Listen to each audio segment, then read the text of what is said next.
ये घटना उत्तराखंड के एक छोटे से गांव की है, जहां पहाड़ों की शांतिपूर्ण छांव में एक छोटा सा गांव बसा हुआ था। इस गांव का नाम धनकुटी था। चारों ओर घने जंगल और ऊंची ऊंची पहाड़ियां इस गांव की प्राकृतिक सुंदरता को और भी भव्य बनाती थीं। लेकिन इस गांव के लोग रात के समय बाहर निकलने से डरते थे, क्योंकि उन्हें यक्षिणी के बारे में कुछ भयानक किस्से पता थे। धनकुटी के किनारे एक पुराना वीरान मंदिर था। ये मंदिर अब टूट चुका था, उसकी छत गिर चुकी थी और चारों ओर झाड़ियां उग आई थीं। लोग कहते थे कि इस मंदिर में एक यक्षिणी का वास है। वर्षों पहले यहाँ एक यज्ञ हुआ था, जिसमें एक बलिदान के दौरान यक्षिणी ने अपना वास बना लिया था। कुछ लोग दावा करते थे कि उन्होंने उसे रात के अंधेरे में देखा है, लेकिन कोई उसके बारे में खुलकर बात नहीं करना चाहता था। गांव के लोग मानते थे कि यक्षिणी सुंदर स्त्री का रूप धरकर रात के समय पहाड़ों और जंगलों में घूमती है, और जो भी पुरुष उसकी सुंदरता के जाल में फंस जाता है, वह कभी वापस नहीं आता। यक्षिणी से जुड़े कई किस्से और कहानियां पूरे गांव में प्रचलित थीं, लेकिन कोई भी यह नहीं जानता था कि उनमें कितनी सच्चाई है। गांव में एक युवा लड़का था, जिसका नाम विक्रम था। विक्रम बहुत साहसी और निडर था।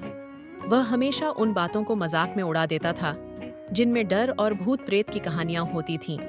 उसे यक्षिणी की कहानियों पर भी विश्वास नहीं था। एक दिन गांव के बुजुर्ग लोग एक पेड़ के नीचे बैठे यक्षिणी की कहानियां सुना रहे थे। विक्रम ने हंसते हुए कहा, "यह सब सिर्फ डराने की बातें हैं। मैं आज रात मंदिर के पास जाकर खुद देखूंगा कि वहां क्या है।" बुजुर्गों ने उसे बहुत समझाया, लेकिन विक्रम नहीं माना। उसने ठान लिया था कि वह रात को मंदिर के पास जाएगा और यक्षिणी की सच्चाई का पता लगाएगा। रात का समय हो चला था। चारों ओर घना अंधेरा फैल चुका था। विक्रम अपने घर से एक मशाल लेकर निकला। उसके कदमों में कोई डर नहीं था, लेकिन गांव वालों की निगाहें उसके पीछे लगी हुई थीं। वह धीरे धीरे मंदिर की ओर बढ़ता गया। चारों ओर सन्नाटा था, केवल पेड़ों की सरसराहट सुनाई दे रही थी। मंदिर के पास पहुंचते ही उसे एक अजीब सा एहसास हुआ, जैसे किसी की नजरें उस पर टिकी हों। उसने इधर उधर देखा, लेकिन उसे कुछ दिखाई नहीं दिया। विक्रम ने मशाल की रोशनी उस दिशा में डाली जहां से हंसी की आवाज आ रही थी। वहां उसे एक परछाई दिखाई दी। वह परछाई धीरे धीरे एक सुंदर स्त्री का रूप लेने लगी। उसकी सुंदरता अद्वितीय थी। उसकी आंखों में एक अजीब सी चमक थी, जो विक्रम को अपनी ओर खींच रही थी। वह स्त्री बिना कुछ कहे विक्रम की ओर बढ़ने लगी। अब तक विक्रम पूरी तरह से उस स्त्री के वश में आ चुका था। वह उसकी ओर खींचा चला जा रहा था। जैसे ही वह यक्षिणी के करीब पहुंचा, उसने देखा कि उसके पैरों के नीचे जमीन नहीं है। यक्षिणी हवा में तैर रही थी और उसकी आंखें अब लाल हो चुकी थीं। विक्रम को अपनी जान पर बन आई महसूस हुई, लेकिन उसके पैर जैसे जमीन से चिपक गए थे। वह भाग नहीं पा रहा था। यक्षिणी ने विक्रम के करीब आकर उसका हाथ पकड़ लिया। उसके स्पर्श से विक्रम को ऐसा लगा जैसे उसके शरीर की सारी ऊर्जा खत्म हो रही हो। वह पूरी तरह से कमजोर हो चुका था। "अब तुम मेरे हो," यक्षिणी ने एक भयानक हंसी के साथ कहा। विक्रम का दम घुटने लगा था। उसकी आंखों के सामने अंधेरा छाने लगा। लेकिन तभी उसे अपनी माँ द्वारा दिया हुआ एक ताबीज याद आया, जिसे वह हमेशा अपनी गर्दन में पहने रखता था।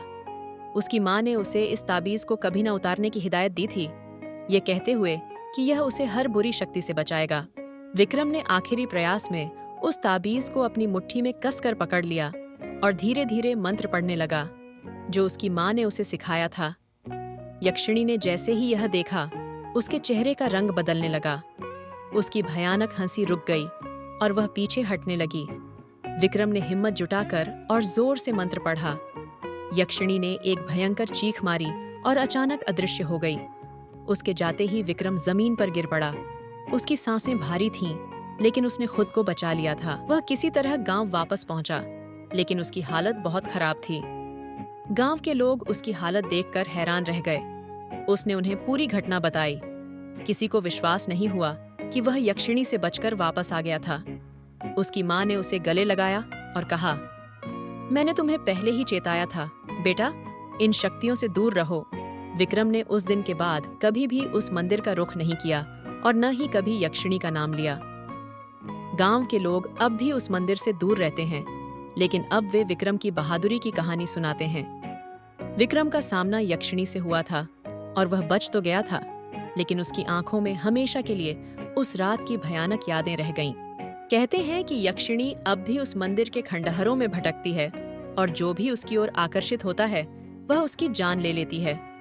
लेकिन विक्रम की कहानी इस बात का सबूत है कि साहस और सही उपाय से बुरी शक्तियों का सामना किया जा सकता है। धनकुटी के लोग अब भी उस मंदिर को यक्षिणी का घर मानते हैं और रात के समय उस ओर जाने से बचते हैं। यक्षिणी का आतंक आज भी उनके दिलों में बसा हुआ है और उसकी कहानी पीढ़ी दर पीढ़ी सुनाई जाती है ताकि कोई और विक्रम की तरह उसकी चपेट में न आ जाए।